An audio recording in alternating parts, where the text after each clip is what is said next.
Tapos enable. Tapos yun na nga, nawala na yung background na green. O, diba? So, yan na nga guys. So, yan na yung music with amazing background. Charot. So, yun na nga guys. So, cut mo din.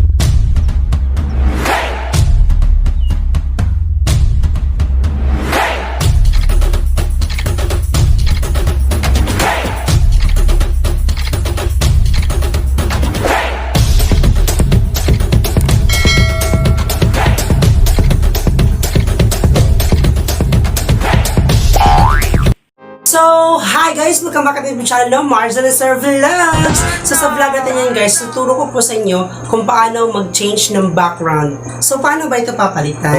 Char! So, papalitan natin yan guys. Kasi maraming nag-chat sa akin or maraming nagme-message na ano daw, paturo daw kung paano ko ba daw ginawa. Char! Kasi gusto lang malaman. So, bago ang lahat guys, so dapat meron po tayong green na tela sa likod or dapat meron tayong something green, basta green, plain green siya guys, kasi yun yung dapat para ma-change natin yung background natin. So una, dapat meron tayong KineMaster app. Dahil sa KineMaster app guys, yan po yung ginagamit ko para ma-change yung background ko guys. So let's go. So yan guys, so bago ang lahat ng yan is pumunta muna tayo dito sa Chrome or sa Google. Google! So, Chrome or Google para mag-download tayo ng mga background na gusto nating i-apply sa likod. So, let's go.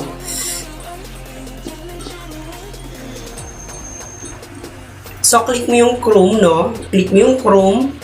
Tapos, search natin yung background. For example, pink background. Pink background. So, for example, pink background. So, maraming lalabas na pink dyan, guys. So, depende sa iyo kung alin yung gusto mo. So, pumili ka na lang, no? So, pumili tayo ng pink. Pink color na background natin. So, ito na lang. So, ayan, guys. So, ito yung napili ko, char. So, download natin siya, guys. Ayan. So, pagkatapos natin ma-download, check na siya. So, pumunta na tayo sa ating apps na KineMaster. Kasi so dapat mag-install tayo ng KineMaster ha. So punta tayo sa KineMaster app. Ayan. So click mo yung KineMaster, open mo yung KineMaster guys. So pagdating mo pala sa KineMaster, pag bago ka pa lang, bago mo pa lang siyang in-install, so meron po nakalagay doon na analyze something. Okay? So click niyo po yung analyze para ma-change po natin yung background. Okay? Para maka-insert po tayo ng pictures or video na gusto nating i-change yung background guys. So, dapat i-analyze talaga siya. So, sa akin is na-analyze talaga to kaya hindi makikita dito ngayon.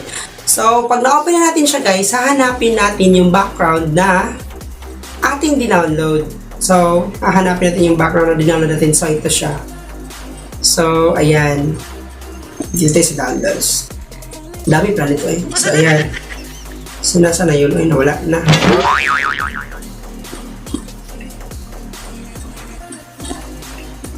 So, for example, ito. Yan na lang kasi nawala yung dinownload ko. Char. So, meron pala akong na-download na marami. So, ito na yung gagamitin ko. So, yan na nga guys. Yan. So, spread natin dito yan. Ganon. Kasi, pag mahaba yung video mo, dapat mahaba din yung background kasi mapuputol yan. So, pagkatapos nito guys, is click natin yung nasa gilid yung may, anong tawag dito eh? Layer, yeah. Yung may layer na nakalagay dito sa gilid. So, click mo lang yan, tapos dito ka sa media. Kasi pag na-analyze na po yun, guys, pwede ka na mag-insert ng video sa picture. So, pwede ka na maka-change ng background, ganoon. So, click natin yung media. Charot. So, na-click na yung media, guys. So, hahanapin natin yung video na ating ginawa. Ayan. With the use of green background. Char! So, yun na nga guys. Ayan yung video na ginawa ko.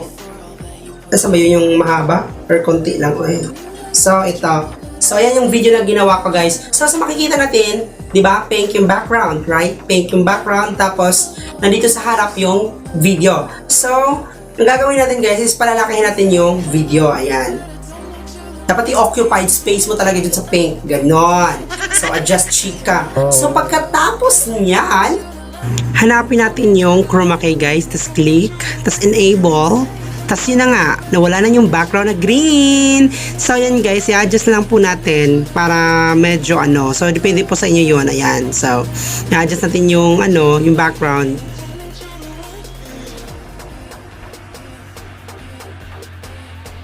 Just charot. So yan na nga guys. So ayan, adjust mo lang, depende sa iyo. Ayan. So sa akin parang naging fairy tale ako ganun, 'di ba? Parang fairy yung damit ko. Na over ata yung pagka-adjust. Pero sample lang din naman yan, guys. So yun na yung lahat nakabuuan, guys. Ayan. Pak, pak, pak. So yan na po siya. So ayan. So di ba na wala na yung background. So it's very amazing talaga, guys, pag green. Yan lang po yung ginamit ko talaga. Ayan. So, kung maglalagay din tayo ng music, guys, pwede din natin yan lagyan ng music. May naka ano din dyan, may nakikita kayong music, ganun. So, cut muna natin yan para hindi siya masyadong ano, hindi bumaba. So, sa yun yung music, guys. So, yan. So, pili tayo ng music. Dapat non-copyright yung music na pipili natin, ha, para hindi tayo ma-copyright claim, ganun. Mahirap na. So, ayan. So, medyo parang malayo yung music, no? So, puputulin natin. Ayan, cut. So, ayan. Pak. Diba? So, yan na nga, guys. So, yan na yung music with amazing background. Charot. So, yun na nga, guys. So, cut mo din yung music para hindi humaba yung ano, pag-save mo. Ayan. So, pak. Finished product. Ganun. So, yun na yan, guys. So, ayan, save natin. Click mo yung ginawa mo. Untitled siya yun na una. Tapos, yung parang share it, click mo din yan. Charot. Tapos, export. Ayun. So, aantayin mo lang. So, madali lang siya kasi konti lang yung video na ginawa natin for sample. Pero, madali lang naman yung ma-export. Ayan. So, hahanapin natin, guys, sa ating video apps kung nandun ba talaga siya kung na-save. So, ayun. Nasa unahan. Ayun. Diba? Na-save siya, guys. So, it's very amazing. So, pwede mo nang i-change yung background mo kahit sa CR ka lang. Charot.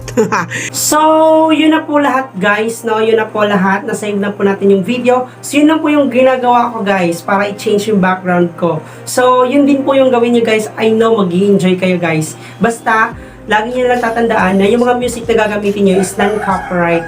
So, yun na, guys. Bye-bye. Hope you enjoy.